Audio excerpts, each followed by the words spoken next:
بسم اللہ الرحمن الرحیم۔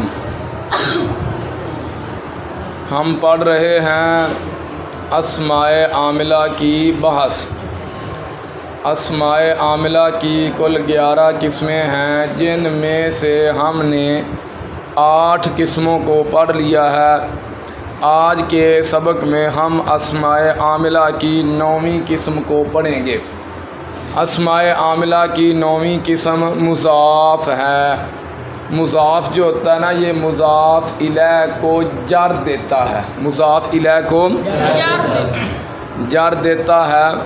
اضافت کی 2 قسمیں ہیں، اضافت لفظیہ، اضافت معنویہ۔ اضافت لفظیہ اس اضافت کو کہتے ہیں جس میں مضاف صیغہ صفت ہو، اپنے معمول کی طرف مضاف ہو اور اس میں حال یا استقبال والا معنی پایا جاتا ہو، یہ ہے اضافت لفظیہ۔ اگر ان 3 میں سے کوئی ایک شرط نہ پائی گئی تو پھر اضافت لفظیہ نہیں ہوگی۔ اضافت لفظیہ کے لیے ان تینوں چیزوں کا ہونا ضروری ہے۔ پہلے نمبر پہ تو مضاف صیغہ صفت ہوگا، دوسرے نمبر پہ مضاف صیغہ صفت جو ہے وہ اپنے معمول کی طرف مضاف ہو۔ معمول سے مراد کیا ہے؟ فاعل یا نائب فاعل یا مفعول بہ ہے۔ اور تیسرے نمبر پر اس میں حال یا استقبال والا معنی پایا جاتا ہو۔ یہ 3 چیزیں ہیں اضافت لفظیہ کے لیے۔ اضافت لفظیہ کا فائدہ کیا ہے؟ ہدایت النحو میں جو فائدہ لکھا ہوا ہے وہ یہ ہے کہ اضافت لفظیہ صرف تخفیف کا فائدہ دیتی ہے۔ کس کا فائدہ دیتی ہے؟ تخفیف کا فائدہ دیتی ہے، یعنی مضاف سے تنوین، نون تثنیہ اور نون جمع کو گرا دیتی ہے۔ مضاف پر تنوین ہو تو وہ گر جائے گی، مضاف پر نون مضاف کے آخر میں تثنیہ کا نون ہو تو وہ گر جائے گا، مضاف کے آخر میں جمع کا نون ہو تو وہ بھی گر جائے گا۔ اب دیکھیے جیسے داربن زیدن، ہم نے دارب کی اضافت کرنی ہے زید کی طرف، تو دارب جو ہے اس پر تنوین موجود ہے، اس پر تو جب اضافت ہوگی تنوین گر جائے گی۔ یہ ہے تخفیف فی اللفظ، لفظوں میں تخفیف ہو رہی ہے۔ پڑھیں گے اب دارب زیدن، دارب زیدن، داربان آگے ہے زید، ہم نے داربان کی اضافت کرنی ہے زید کی طرف، اضافت لفظیہ ہے۔ اب جب اضافت کریں گے تو نون جو ہے تثنیہ کا یہ گر جائے گا، داربا زیدن۔ اسی طرح داربونا ہے، اس کی ہم نے اضافت کرنی ہے جمع کی زید کی طرف، داربونا جمع ہے تو یہ جو نون جمع ہے اضافت کے وقت گر جائے گا۔ ہم پڑھیں گے داربو زیدن۔ یہ تھی اضافت لفظیہ۔ اب ہم چلتے ہیں اضافت معنویہ کی طرف۔ اضافت معنویہ یہ ہے جس میں مضاف صیغہ صفت ہی نہ ہو، جس میں مضاف صیغہ صفت ہی نہ ہو، یا مضاف ہو تو صیغہ صفت لیکن وہ اپنے معمول کی طرف مضاف نہ ہو، وہ اپنے یا مضاف صیغہ صفت ہو اپنے معمول کی طرف مضاف ہو لیکن اس میں حال یا استقبال کا معنی نہ پایا جاتا ہو، حال یا استقبال کا معنی نہ پایا جاتا ہو تو اس اضافت کو اضافت معنویہ کہتے ہیں۔ اتنی بات سمجھ میں آ گئی؟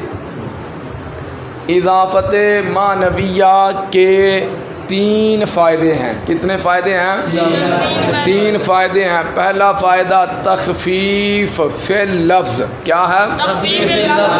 دوسرا فائدہ تخصیص مضاف، تیسرا فائدہ تعریف مضاف۔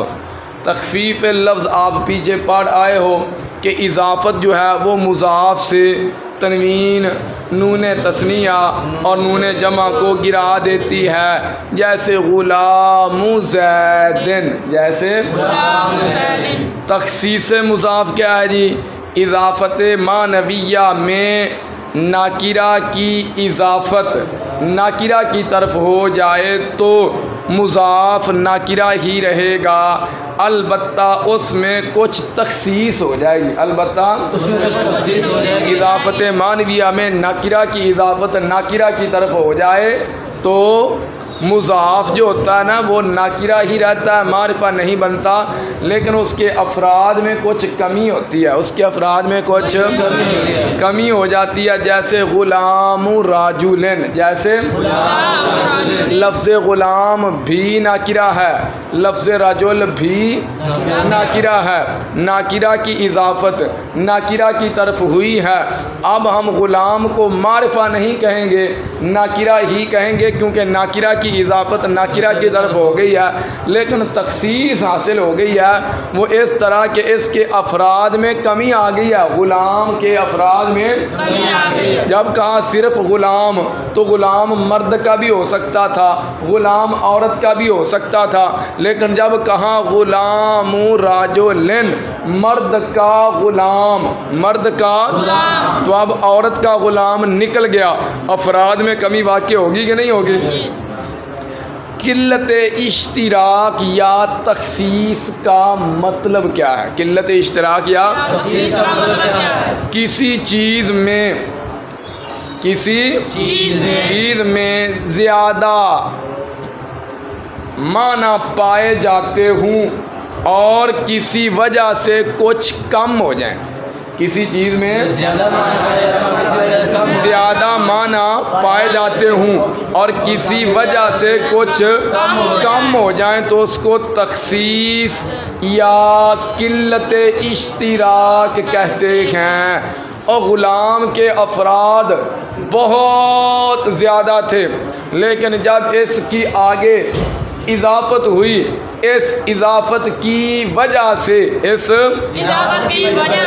اس کے افراد میں کمی ہو گئی ہے، اس کے افراد میں کمی ہو گئی ہے، تو اسی کمی کو ہم تخصیص کہتے ہیں، اسی کمی کو ہم قلت اشتراک کہتے ہیں۔ اتنی بات سمجھ میں آ گئی؟ آگے چلیں جی، ہم نے پڑھا اضافت کی دو قسمیں ہیں، اضافت لفظیہ، اضافت معنویہ۔ اضافت معنویہ کی پھر تین قسمیں ہیں۔ اضافت لفظیہ کا فائدہ پڑھا، صرف تخفیف لفظ کا ہے۔ اضافت معنویہ کے فائدے پڑھے، تین تھے، تخفیف مضاف، تخفیف لفظ، اور آگے کیا تھا دوسرا فائدہ؟ تخصیص مضاف اور تعریف مضاف، یہ تین فائدے تھے۔ اب چلو آگے، اضافت معنویہ کی تین قسمیں ہیں، اضافت معنویہ کی تین قسمیں ہیں، اضافت لامیہ یا تخصیصیہ، اضافت منیہ یا بیانیہ، اضافت فیویہ یا ظرفیہ۔ اب ہم ان کی تعریفات پڑھتے ہیں تاکہ بات اچھی طرح سے سمجھ آ جائے۔ اضافت لامیہ یا تخصیصیہ وہ اضافت ہے جس میں مضاف اور مضاف الیہ کے درمیان حرف جر لام مقدر ہوتا ہے، حرف جر جیسے غلام زیدن، اصل میں غلامن لزیدن تھا، غلامن لزیدن تھا، جب ملا کے پڑھیں گے تو پھر غلام لزید ہو جائے گا۔ تو بہرحال یہاں پر غلام مضاف ہے، زید مضاف الیہ ہے، یہ اضافت معنویہ ہے۔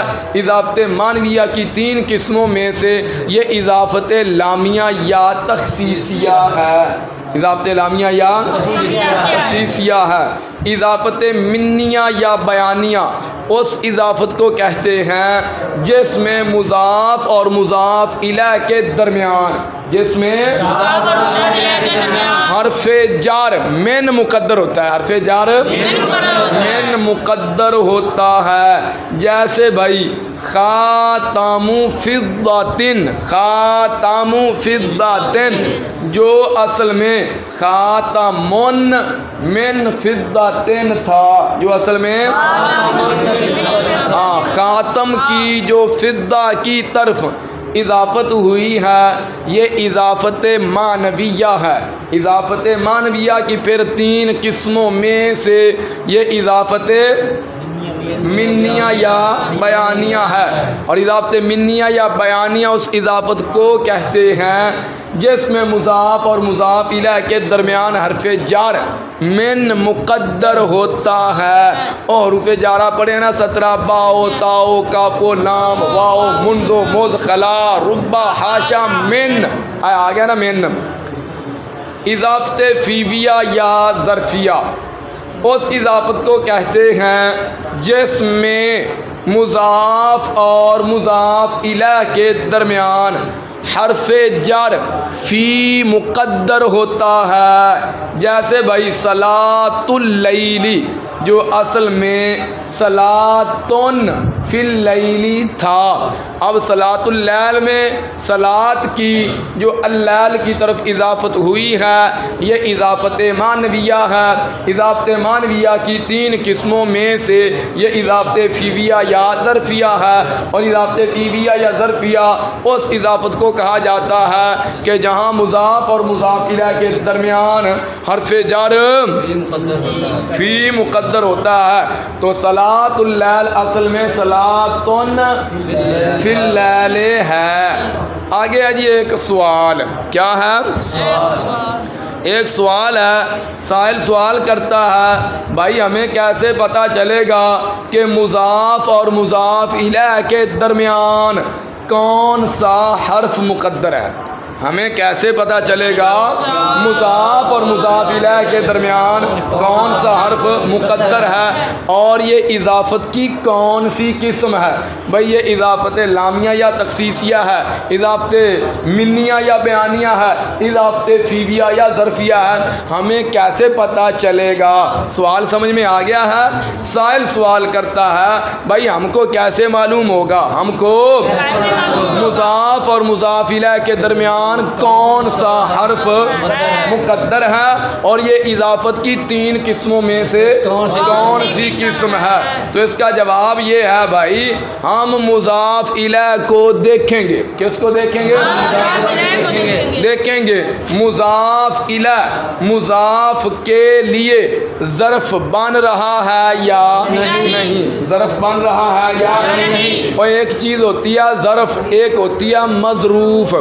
ظرف کہتے ہیں برتن کو، مظروف کہتے ہیں جو چیز برتن کے اندر ہو۔ گلاس میں ڈالیں پانی تو پانی کیا ہے؟ مظروف، اور گلاس کیا ہے؟ ظرف ہے نا۔ ہم کمرے کے اندر بیٹھے ہوئے ہیں، کمرہ ہمارے لیے ظرف ہے اور ہم مظروف ہیں۔ ہم کمرے کے اندر ہیں، کمرہ ہمارے اندر نہیں ہے، اور نہیں سمجھ لگی جی؟ کمرہ ہمارے اندر، ہم کمرے کے اندر ہیں، ہم ہوگا کمرے کے لیے ظرف، ایویں گل ہم ہوگا کمرے کے لیے مظروف، اور کمرہ ہمارے لیے کیا ہوا؟ ظرف۔ بات سمجھ آئی؟ اب سمجھو، دیکھیں گے مضاف الیہ مضاف کے لیے ظرف بن رہا ہے یا نہیں۔ اگر مضاف الیہ مضاف کے لیے ظرف بن رہا ہے تو اضافت فیویہ یا ظرفیہ ہوگی، اور وہاں حرف جر فی مقدر ہوگا، جیسے صلاۃ اللیل، جیسے اب دیکھیے صلاۃ اللیل یہ اصل میں ہے صلاتن فی اللیل، صلاتن، اس کا معنی یہ ہے رات میں نماز، رات اور دن کا وقت بھی ہوتا ہے، رات کا وقت بھی ہوتا ہے، رات کی نماز بھی ہوتی ہے، دن کی نماز بھی ہوتی ہے۔ رات کی نماز عشاء کی ہے، نماز تہجد بھی ہے، تو رات میں نماز یعنی رات کے وقت میں نماز پڑھی گئی ہے، رات کے وقت میں۔ اب آپ دیکھیے صلاۃ اللیل میں مضاف الیہ ہے اللیل، اور مضاف کیا ہے؟ صلاۃ، نماز مضاف ہے، اللیل مضاف الیہ ہے، اور دیکھیں اب یہاں پر جو مضاف الیہ ہے وہ مضاف کے لیے ظرف ہے، مضاف کے لیے ظرف ہے، تو ہم اس کو کہیں گے اضافت فیویہ یا ظرفیہ، کیونکہ رات میں نماز پڑھی ہے، رات کے وقت میں نماز پڑھی ہے، کوئی دن کے وقت میں پڑھتا ہے۔ ٹھیک ہو گیا، یہ ہے اضافت فیویہ یا ظرفیہ۔ اور اگر مضاف الی، ہم نے کہا دیکھیں گے مضاف الی مضاف کے لیے ظرف بن رہا ہے یا نہیں. اگر مضاف الی مضاف کے لیے ظرف بن رہا ہے تو اضافت فیویہ یا ظرفیہ ہوگی اور وہاں حرف جر فی مقدر ہوگا. اور اگر مضاف الی مضاف کے لیے ظرف نہیں بن رہا، مضاف کے لیے، تو پھر دیکھیں گے مضاف الی مضاف کے لیے جنس ہے یا نہیں. اگر مضاف الی مضاف کے لیے جنس ہے، اگر مضاف الی مضاف کی جنس میں سے ہے، اگر دیکھیں گے مضاف الی مضاف کی جنس میں سے ہے یا نہیں. اگر مضاف الی مضاف کی جنس میں سے ہے تو پھر اضافت بیانیہ یا منیہ ہوگی، اضافت بیانیہ یا اور وہاں حرف جر من مقدر ہوگا. اور وہاں جیسے بھائی خاتم فداتن، خاتم فداتن، دیکھیے خاتم فداتن اس کا معنی چاندی کی انگوٹھی. فدہ کا معنی بھی چاندی ہے، خاتم کا معنی، اور یہ جو خاتم انگوٹھی ہے نا یہ بھی چاندی ہی کی بنی ہوئی ہے، یہ بھی. اب جو مضاف الی ہے وہ بھی چاندی ہے، جو مضاف ہے وہ بھی چاندی ہے. تو مضاف الی اور مضاف دونوں کی جنس ایک ہی ہے، مضاف بھی چاندی ہے مضاف الی بھی چاندی ہے. تو مضاف الی اور مضاف دونوں کی جنس ایک ہی ہے، دونوں کیا ہیں؟ چاندی ہیں. تو ادھر مضاف الی مضاف کی جنس میں سے ہے تو اس اضافت کو ہم اضافت بیانیہ یا منیہ کہیں گے. اور یہاں پر حرف جر من مقدر ہے. خاتم فداتن اصل میں خاتمون من فداتن ہے. اور اگر یہ دونوں نہ ہوں یعنی کیا مطلب، اگر مضاف الی مضاف کے لیے ظرف بھی نہ بن رہا ہو اور مضاف الی مضاف کی جنس میں سے بھی نہ ہو تو پھر اضافت لامیہ یا تخصیصیہ ہوگی، لامیہ یا اور وہاں حرف جر لام مقدر ہوگا. وہاں جیسے غلام زیدن، جیسے یہ اصل میں غلام لزیدن ہے. کیا ہے اصل میں؟ غلام لزیدن ہے. اضافت مانویہ کی 3 قسموں میں سے جو اضافت اکثر طور پر ہوتی ہے وہ اضافت یہی ہوتی ہے، اضافت لامیہ یا تخصیصیہ، اضافت لامیہ یا تخصیصیہ. تو یہ تھی اختصار کے ساتھ مضاف کی بحث. مضاف عمل کیا کرتا ہے؟ اپنے مضاف الیہ کو جر دیتا ہے. اضافت کی پھر 2 قسمیں تھیں، لفظیہ اور معنویہ. اضافت لفظیہ کی تعریف بھی ہوگی، اضافت لفظیہ کا فائدہ بھی پڑھ لیا. اضافت معنویہ کی تعریف بھی ہوگی، اس کے 3 فائدے بھی آپ نے پڑھ لیے. پھر اضافت معنویہ کی 3 قسمیں تھیں، اضافت لامیہ یا تخصیصیہ، بیانیہ یا منیہ، فیویہ یا ظرفیہ. ان 3 قسموں کو بھی آپ نے پڑھ لیا ہے.